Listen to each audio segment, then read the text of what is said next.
बोली चोलिया के तोर दुकान संग डाली में आईरा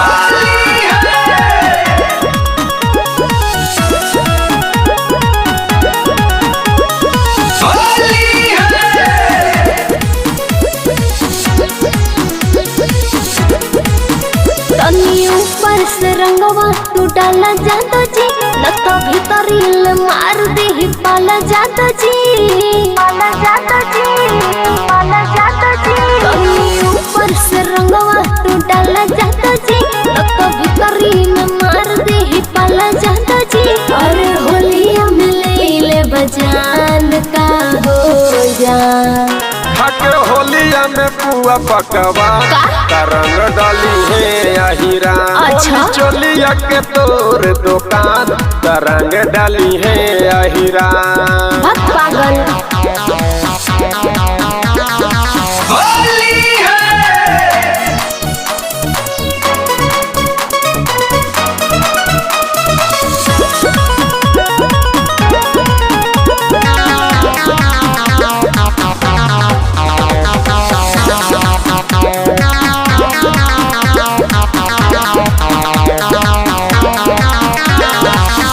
छौड़ी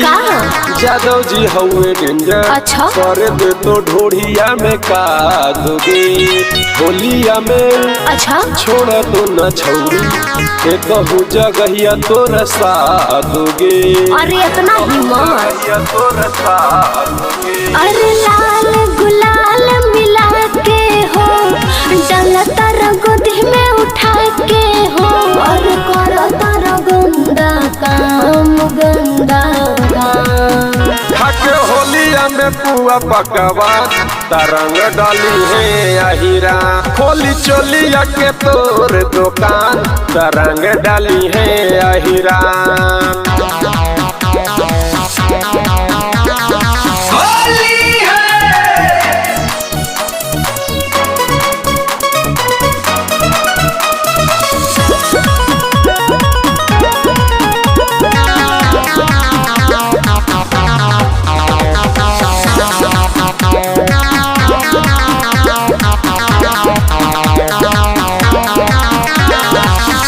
लदी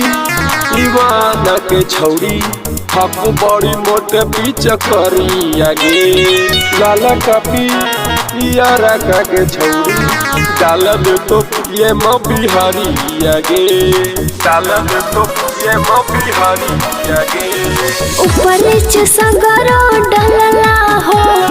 मैंने जगह हरियर मलला हो अरे आइल बड़ा करके पलान खाके होलिया में पुआ पकवा तरंग डाली है आहिरा खोली चोलिया के तोर दुकान तरंग डाली है आहिरा ऊपर से रंगवा तू डाला जाता जी तो भीतरी में मार दे ही पाला जाता जी अरे होलिया में ले बजान का हो जान खाके होलिया में पुआ पकवा तरंग डाली है आहिरा अच्छा चोलिया के तोर दुकान तरंग डाली है आहिरा पागल।